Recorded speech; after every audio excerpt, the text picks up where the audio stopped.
Welcome to our channel. दोस्तों, drama star रामा जरूर बहुत ही अच्छा ड्रामा बन चुका है। नेक्स्ट आने वाले एपिसोड में आप देखने चाह रहे हैं कि शानी सजेला को कहता है कि अब जब सब मान चुके हैं तो मानी जान को क्या मसला है, वो ऐसा क्यों कर रही है। यह बात सुनकर शानी को एक बार फिर सजेला कहती है कि अम्मी मान जाएगी, तुम्हें उनसे डरने की जरूरत नहीं, वो खुद इस शादी के लिए बहुत ही ज्यादा खुश हैं। यह बात सुनकर शानी कहता है कि शान से कहती है कि अब हम सब एक साथ उस घर में रहें। शानी, तुम्हें इससे कोई मसला हो तो हो, मुझे कोई मसला नहीं, मैं तुम्हारे साथ रहना चाहती हूँ। तुम जहाँ भी रहोगे मुझे तो तुम्हारे साथ रहना है। और अगर शांति को उस घर में हमारे रहने पर किसी किस्म का कोई एतराज नहीं तो मुझे भी इस बात पर किसी किस्म का कोई एतराज नहीं। शानी जो कि अब सजीला से बहुत जल्द शादी करने वाला है, शान को इस शादी से किसी किस्म का कोई एतराज नहीं, लेकिन बहुत जल्द सामिया बेगम और कामरान साहब को जब इस शादी का पता चलेगा तो वो बहुत ही ज्यादा हंगामा करेंगे। शानी उस वक्त तक सजेला से शादी कर चुका होगा।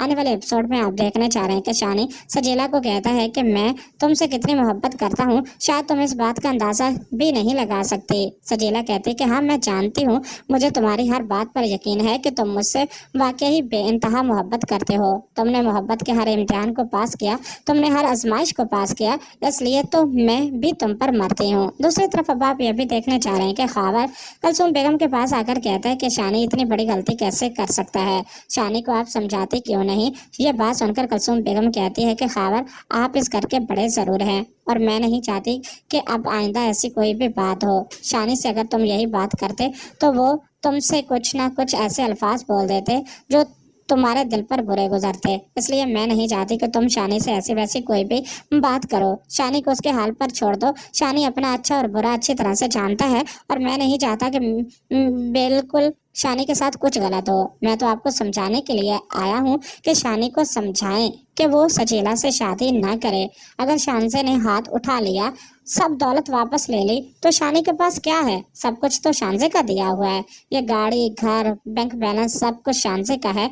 अगर शानसे ही शानी की जिंदगी में ना रही तो आप लोगों के पास भी कुछ नहीं रहेगा। आप लोग समझते क्यों नहीं? अगर आप लोगों को इतनी फिक्र होती तो आप मेरी बात मान लें और शानी को समझाएं और कि वो कभी भी सजेला से शादी ना करे। कुलसुम बेगम कहती है कि अब जो भी फैसला होगा वो शानी का होगा। मैं नहीं चाहती कि अब ऐसी वैसी कोई भी बात हो और तुम्हें भी समझा रही हूँ कि आइंदा तुम शानी के मामला से दूर रहोगे। खबर अब बहुत ही ज्यादा परेशान है। उसे लगता है कि अगर शानी से रिश्ता खत्म कर लेगी तो स्टोर और जो कुछ भी उसने दिया है वो भी वापस ना ले ले, इसलिए खबर नहीं चाहता कि शानी की शादी सजीला से कभी भी हो।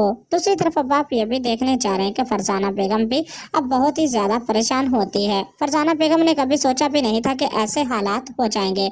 आने वाले एपिसोड में आप देखने जा रहे हैं कि खावर जो कि कभी भी नहीं चाहता कि शानी और सजेला की शादी हो। फरजाना बेगम के पास एक बार फिर खावर और उसकी माँ जाती है। खावर समझाने की कोशिश करता है कि आप अपनी बेटी का घर बर्बाद क्यों कर रही हैं। आप अपनी बेटी की शादी किसी भी जगह पर कर सकते हैं, एक सौतन के तौर पर ये सब कुछ क्यों कर रहे हैं। यह बात सुनकर एक बार फिर फरजाना बेगम कहती है कि मैं तो सजेला और शानी दोनों को समझाकर थक चुकी हूँ। खावर की माँ भी बार बार समझाने की कोशिश करती है कि आप अपनी बेटी की जिंदगी बर्बाद कर रही हैं, आपको ऐसा नहीं करना चाहिए। आप कैसी माँ है जिसे अपनी बेटी की खुशी नजर क्यों नहीं आती। जिस पर एक बार फिर फरजाना बेगम कहती है कि मेरी बेटी की खुशी शानी है। मैं तो चाहती थी कि सजेला किसी और से शादी कर ले, लेकिन उसकी खुशी और मोहब्बत सिर्फ और सिर्फ शानी है। ये सब कुछ आप आने वाले एपिसोड